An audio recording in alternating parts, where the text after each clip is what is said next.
Bueno, entonces, a ver, postprocesamiento en hiperestática, ¿verdad? El postprocesamiento, como vimos en el video de introducción, es, como su nombre indica, ¿verdad? Un proceso que es posterior al cálculo, digamos, básico de la hiperestática. También puede ser para isostáticas y para otro tipo de cálculos, ¿verdad? Pero en esencia es eso, ¿verdad?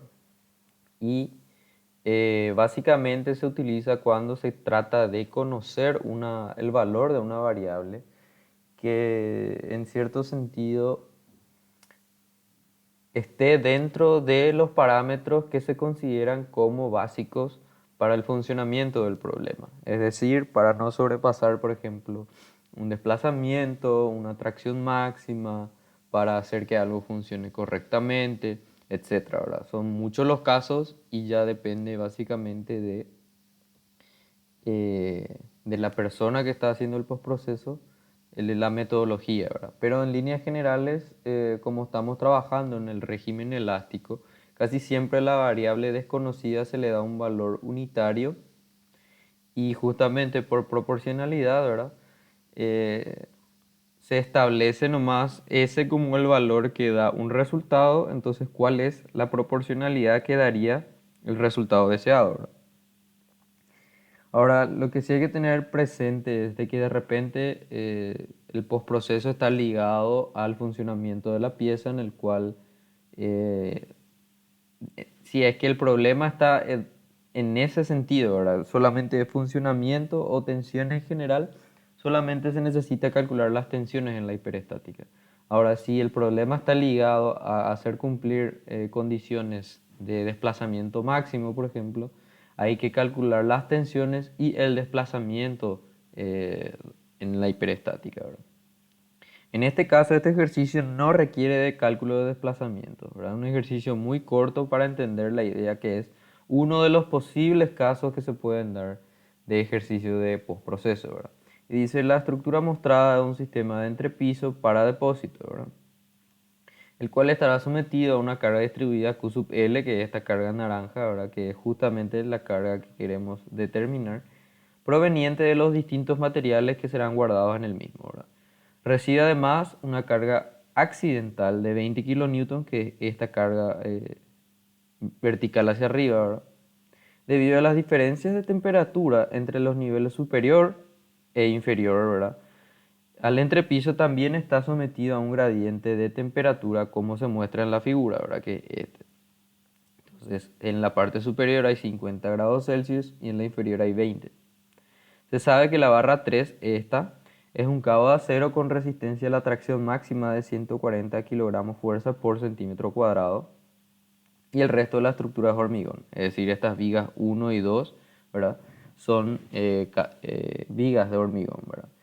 Y dice determinar el valor entero mínimo y el máximo de Q sub L que permite utilizar este sistema de forma eficiente y segura, dice. ¿Y qué significa esto? Porque al decirnos que permite utilizar este sistema de forma eficiente y segura, nos está tratando de decir algo, ¿verdad? ¿Y qué es específicamente? Hay que entender las condiciones del problema. Esto es un cabo de acero. Hablando burdamente, esto es una cuerda, ¿verdad? Quiere decir de que solamente puede estar sometido a tracción, ¿verdad? Entonces, ¿qué significa eso? Que los efectos que se producen en la viga de hormigón 1 y 2, ¿verdad? Tienen que ser tal que al transmitirse a esta rótula generen como resultante tracción pura sobre el cabo. Porque si el cabo tiene que comprimirse para mantener el equilibrio de- del sistema estructural, no se puede utilizar este sistema, ¿verdad? Que es esta primera parte. Permite utilizar este sistema. Lo siguiente es que sea eficiente, ¿verdad? Entonces, si este cabo, por ejemplo, si los efectos que se producen acá abajo, al transmitirse en el cabo, eh, no generan tensión alguna sobre el mismo, ¿verdad? podemos retirar nomás el cabo, que sería lo más eficiente. Y lo siguiente es lo más seguro, ¿verdad? Que sabemos que el cabo, por más de que esté a tracción, ya se puede utilizar este sistema, ya es viable, ¿verdad? Porque si el cabo va a estar traccionado ya es eficiente, porque si no conviene retirar nomás el cabo. Pero ¿qué pasa? El cabo tiene una resistencia máxima a la tracción de 140 kilogramos fuerza por centímetro cuadrado. Quiere decir que esta carga no puede variar infinitamente. Ahora, ¿qué pasa? Tenemos tres tipos de carga. Tenemos la carga Q sub L, la carga P puntual y el gradiente de temperatura. Cada una de estas cargas va a producir un efecto sobre el cabo. Entonces, nosotros, como queremos saber el valor máximo de Q sub L, para que se cumplan estas tres condiciones que mencionamos anteriormente, necesitamos separar en tres hipótesis de carga. ¿Por qué? Porque yo quiero saber el efecto que produce Q sub L sobre el cabo, el efecto que produce la carga P en el cabo y el gradiente de temperatura. Y acá se puede ver por simple inspección de que esto tiene hiperestaticidad 1. Entonces, como el efecto que me está interesando es lo que pasa dentro del cabo, yo voy a retirar el cabo y esa va a ser mi isostática fundamental. Porque acá abajo tengo una vía apoyada, ¿verdad? Y esta isostática fundamental, esto es una hipótesis virtual unitaria, pero es el valor X hiperestático, ¿verdad? Que vamos a calcular obteniendo, ¿verdad? De multiplicar la inversa de la matriz de flexibilidad por el negativo del desplazamiento inicial. No vamos a trabajar con resortes ni asentamientos, no se van a hacer ningún tipo de esas correcciones porque acá vemos que no hay eso, ¿verdad? Entonces esas son las condiciones del problema y esa es la razón por la cual vamos a separar en tres hipótesis, ¿verdad? Entonces la entrada de datos en el código. Número de barras 3, número de hipótesis reales 3, en este caso grado de hiperestaticidad 1, número de desplazamiento 0 porque no necesitamos ningún tipo de desplazamiento acá, y tenemos tres componentes, un axial y dos flexiones. Y los datos de las barras, ¿verdad? Que son las longitudes, las áreas y las inercias y los módulos de elasticidad. Creo que eso no está en el enunciado ahora, pero las vigas de hormigón son de 20 por 40 y el cabo de acero tiene 25 centímetros de diámetro.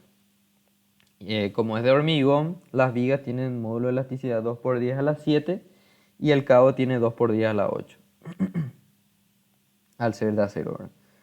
Bueno, con esa hipótesis virtual sacamos los diagramas de momento flector y de fuerza normal para cargar dentro de la matriz B. Ahora lo que habíamos mencionado en la primera clase de hiperestática es que cuando yo retiro un tensor, ese tensor tiene que entrar sí o sí dentro de esta matriz B con su normal derecha igual a 1, porque si no, la ecuación de Q, que es la tensión final en la hiperestática, no tiene el término más Bx correspondiente a esa barra, ¿verdad? Entonces siempre esa debe tener como fuerza unitaria la normal derecha de ese tensor, ¿verdad? Entonces la viga 1, ¿verdad? Es 0, 2.5 en el momento flector y vemos que no tiene fuerza normal, ¿verdad? Entonces 0, 0, menos 2.5 porque va hacia arriba. Y esta segunda barra, ¿verdad? Es menos 2.5, 0 y tampoco tiene normal derecha. Entonces 0, menos 2.5, 0. Y la barra 3, como es un tensor, no tiene luego momento flector y solamente requiere la carga de su normal derecha, que es 1, ¿verdad? Los siguientes son las hipótesis reales, ¿verdad? Sabemos que dentro de la isostática fundamental la temperatura no va a producir ningún tipo de tensión porque justamente es una isostática. Pero la carga Q sub L y la carga P sí van a hacer. Ahora, como Q sub L, que es la carga que yo quiero determinar, para resolver el ejercicio, estos diagramas son, y es lo que tendrían que hacer ustedes, ¿verdad? Es resolver el problema primero haciendo la Q sub L como unitaria. ¿Por qué? Porque eso me va a dar, estos diagramas que están acá es para Q sub L, ¿verdad? Y estos son diagramas cuando Q sub L es 1. Entonces, estos los diagramas con la carga P, ¿verdad? Que ya tiene un valor de 20 kilonewton. Entonces, estos diagramas son proporcionales al valor de Q sub L. Entonces simplemente cuando yo después diga, bueno, tengo los tres efectos, uno de los efectos es cuando Q sub L es 1, cuanto más proporcionalmente tengo que aumentar Q sub L, perdón, para que estos diagramas crezcan de la forma que es necesaria, ¿verdad? Entonces, dicho eso, ¿verdad? La normal derecha es 0 para ambas barras, ¿verdad? 0, 0. Tenemos para la barra 1, 0, 12.5 positivo, 0, 12.5 positivo. Y para la segunda barra es 12.5, 0, ¿verdad? 0 y 12.5, ¿verdad? En esa hipótesis. 12.5, 0. Y en la tercera hipótesis, que corresponde a la temperatura, está completamente nula porque justamente al ser un gradiente de temperatura no genera tensiones en las barras, ¿verdad? Ahora, en este diagrama, ¿verdad? La columna 2 sería 0, 0, ¿verdad? Para la barra 1 porque no tenemos normal derecha y el primer momento flector es 0 y menos 50, ¿verdad? Y para la segunda barra, normal derecha 0, menos 50, 0, ¿verdad? 0, menos 50 y 0, ¿verdad? Y como dijimos, la tercera hipótesis, la tercera columna completamente nula.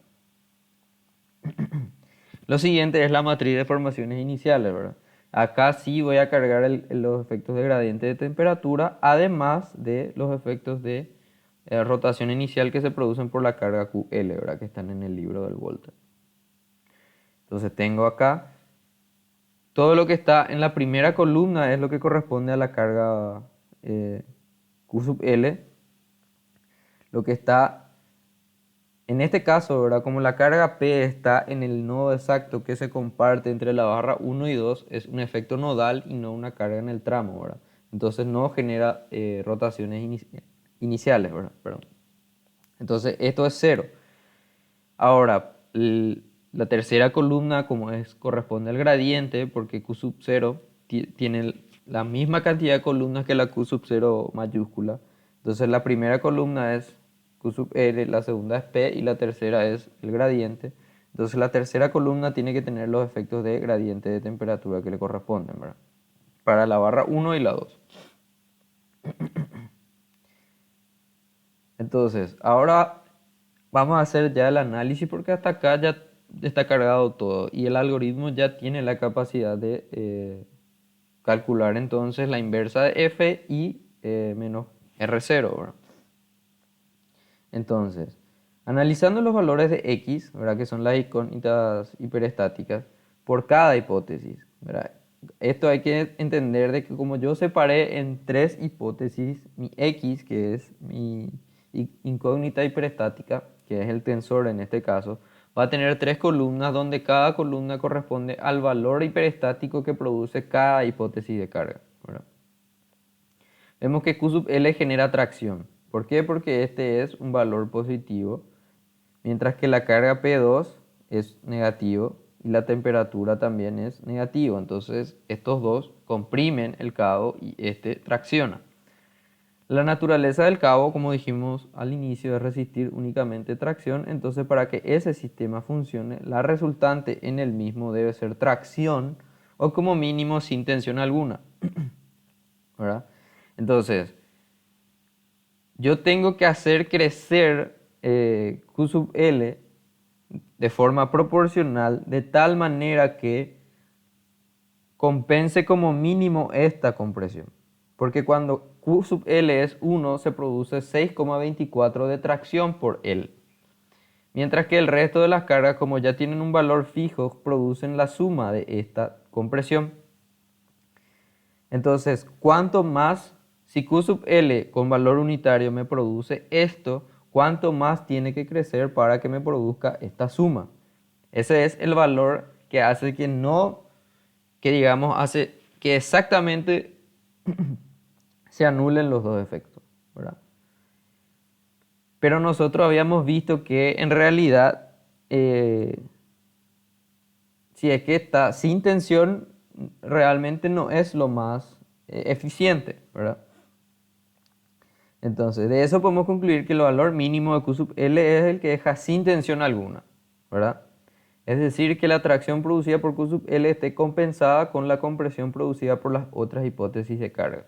Y el valor real es de aproximadamente 4.74. ¿De dónde sale eso? De esta fórmula que está acá, que es simplemente esa regla de 3 de la que hablamos, ¿verdad? Acá tenemos la suma dividido el valor que produce justamente la Q sub L. Este es el valor que produce la Q sub L cuando Q sub L es 1. Y este es el valor de la suma de las compresiones. Entonces, esta es la proporción real. Este es el valor proporcional que hace que Q sub L anule esta compresión, ¿verdad? Esto exactamente sale de hacer una regla de 3. Q sub L unitario produce esto. ¿Cuánto tiene que valer Q sub L para que produzca esta suma? Y sale 4.736, ¿verdad? Que sería aproximadamente 4.74. Y como el problema pide el valor entero, entonces nosotros asumimos Q sub L igual a 5. ¿Y por qué redondeamos hacia arriba? Porque justamente 4.74 es el que deja sin tensión, entonces para que sea lo más eficiente tiene que producir un poco de tracción, ¿verdad? Entonces, porque si no hay que retirar nomás el cabo. Entonces como mínimo 5, ¿verdad? Para redondear de forma entera. No puedo redondear 4. Lo siguiente es el valor máximo, ¿verdad? Y cuando se estableció ya el valor mínimo que digamos pone el cabo de tracción, se tiene resuelta la primera parte del problema, el cual es el funcionamiento eficiente. Ya que si todas las tensiones son absorbidas exclusivamente por la viga de hormigón, la opción más viable es simplemente retirar el cabo, como habíamos dicho, ¿verdad? Ahora, este valor puede aumentar infinitamente si es que vos no tenés una resistencia real en el cabo, ¿verdad? Entonces, lo que tenemos que ver ahora es cuál es el valor máximo que puede tener la Q sub L que produzca la tracción máxima sin sobrepasar 140 kilogramos fuerza por centímetro cuadrado, que es la resistencia de atracción que tiene el cabo, ¿verdad? Entonces, sigma de atracción es 14.000 en este caso, para que sea kilonewton por metro cuadrado. Y la tensión máxima entonces es sigma por área, ¿verdad? Que es el área del cabo. Y este valor sale 687.22 kilonewton, ¿verdad? Entonces, ¿qué es lo que vimos nosotros anteriormente en esta X? Que nosotros, las otras dos hipótesis producen compresión. Quiere decir de que estas dos hipótesis nos están ayudando a que no se llegue tan rápido a este valor final. Quiere decir de que la tracción que, vamos a decir, produce la Q sub L puede sobrepasarse 687 en esta cantidad, porque esta es la cantidad que yo tengo, vamos a decir, de gracia, porque estos dos están produciendo compresión, ¿verdad? Entonces, como vimos anteriormente, los efectos de P y la temperatura aportan una compresión de 19 y 9 respectivamente y ayudan al cabo a no llegar tan rápido a su carga máxima. Esto quiere decir que el valor de tracción que se produce por la QL puede sobrepasar a la tracción máxima por resistencia en la misma cantidad que las hipótesis de compresión la compensan. ¿Qué quiere decir esto? De que 687 es la resultante máxima de tracción que puede estar dentro del cabo.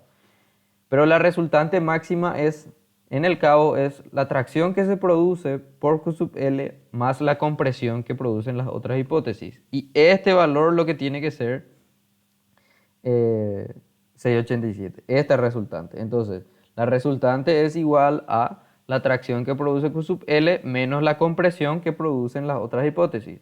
Entonces, la tracción que produce Q sub L, ¿verdad? Despejando va a ser 687 más la compresión, ¿verdad? Entonces saco acá. Tensión máxima es la tensión máxima más el valor absoluto de esta suma.